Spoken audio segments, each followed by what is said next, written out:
What's up, guys? It's Damien here with MMORPG.com and GameSpace.com. We are here in Hope County, Montana. Well, it's actually California right now, but we're at Ubisoft's Far Cry 5 preview event. I can't wait to show you gameplay. They've got a lot of stuff for us here today, and can't wait to show it to you. Last week, Ubisoft invited us to participate in their immersive Far Cry 5 preview event at the Reinstein Ranch in Livermore, California. This event was complete with a firing range for slingshots and crossbows, ATVs, a meet and greet with everyone's favorite in-game pupper, Boomer, and a supervillain-style helicopter entrance from the game's charismatic preacher, Father Joseph Seed. Let's take a listen. Well, that world out there is coming to an end. I know you can. Yep, this is about the time I peed a little. But you're not here to see what kind of party Ubisoft throws, you're here for the game. So let's get into it. Far Cry 5 is an open-world, first-person shooter with RPG elements that puts you into the boots of a sheriff's deputy. Armed with a warrant to bring in Joseph Seed, leader of the project at Eden's Gate, you and your team go into their compound seeking a peaceful arrest, and this is where the wheels start to fall off. This moment sets you onto a path to uncover what is actually going on in Hope County, Montana. Once you finish the opening sequence, a carefully crafted tutorial that doesn't feel like a tutorial, you get to traverse the gorgeous countryside and navigate how to best liberate it from the family seed and the drove of crazy followers of the project at Eden's Gate, or Peggies for short. Oh yeah, did I mention that Joseph isn't leading the project at Eden's Gate by himself? His brothers John and Jacob, along with sister Emily, join the crazies that you will encounter. Punch buggy cultist! The game takes on a choose-your-own-adventure vibe, with the open world being truly open. If you want to go fishing, find a rod in a quiet spot and put your line in. If you want to get behind the wheel for some stunt driving like Hope County's venerable Clutch Nixon, find his monuments and keep that engine hot. But if you want to immerse yourself in the conflict, taking out cult outposts and liberating the locals, you're going to need some extra firepower. Let's just say Hope County isn't without its residents looking to take this cult down a peg or two. Far Cry 5 has a guns for hire system that allows you to bring some of the locals into the fight. I found this exceptionally handy in those moments where mistakes were made. While a good number of the guns for hire are the everyday folk of Hope County, you will run into some people with exceptional skills, specialists, if you will. Take Jess Black, for example. With her bow and stealthy capabilities, she's like puppy farts, silent but deadly. Speaking of puppies, Far Cry 5 has a fangs for hire system as well. We've already been introduced to Boomer in Ubisoft's promotional material, but there are also cougars and my personal favorite, a diabetic bear named Cheeseburger. What's not to love? As you fight through Peggy territory and liberate areas, you will earn resistance points.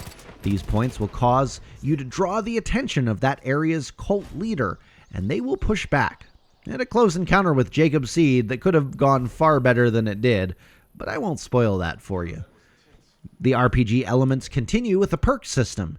As you complete challenges, you earn perk points, which are used to unlock gadgets, abilities, and upgrade your inventory to help you survive the Montana wilderness. Perks aren't just for you, though. Your specialists can benefit from specific perk unlocks, too. So what did I like about Far Cry 5?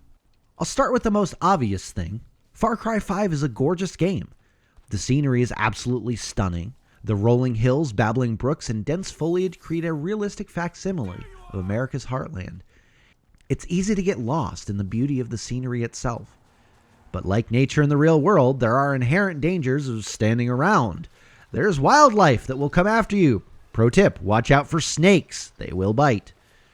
This living environment keeps the gameplay interesting. While I usually find myself getting lost in open world games like this, there was enough going on to continually draw me back to the task of liberating Hope County, raising up the local militia, and seeking out prepper caches for some extra pew-pew. Another big selling point for me is Far Cry 5's cooperative gameplay philosophy. That philosophy goes a little something like this. Players can join their friends along any mission to liberate Hope County, and that should be transferable to their own game. The way that this plays out in the game is that every mission you complete, weapon you find, and money and experience earned, all of those things transfer over to your solo campaign. Since the map and missions of Far Cry 5 are so extensive, no two players are going to follow the same progression. This makes finding mutually beneficial questing a highly probable and highly rewarding thing. I'm curious to see whether or not this is limited to 2 players in a session, though. On the downside, there is some tethering in the cooperative mode, and in some missions, if one player dies, you have to start the mission over again.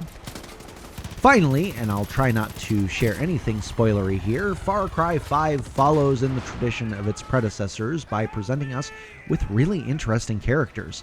While the Guns for Hire have intriguing stories, it is the villain who takes the center stage. Joseph Seed, voiced and modeled by Greg Brick, is calm, calculated, and charismatic. He's measured in a really menacing way. His silver-tongued sermons and spiritually abusive tactics have poisoned the minds and hearts of the people to the point of gaining ownership over them. His cultic tactics are in line with their real-world counterparts, in no small part to Richard Ross of the Cult Education Institute, not to be confused with Rick Ross. With all this in mind, should Far Cry 5 be on my radar? Well, that depends. Far Cry 5, like its predecessors, is a very mature title with some very dark humor and theming. But within its rating, it has a room to cover some very real ground when dealing with the themes of cultic activity. These considerations may not be game breakers for you, but they are something to be aware of, especially if your 12-year-old asks for the game. If you've never played a Far Cry game, but like a free-roaming open-world experience like the Fallout franchise or Skyrim, this game might be your entry point into the franchise. However, if you get choice paralysis easily in non-linear games, it's still worth playing, but you might want to find a more focused friend to play alongside. We are still a month away from launch, but you can be sure that Far Cry 5 is not short on content, interesting characters, or explosions. And Lord knows we love us some explosions. For more news on Far Cry 5, keep it locked in here at GameSpace.com and MMORPG.com.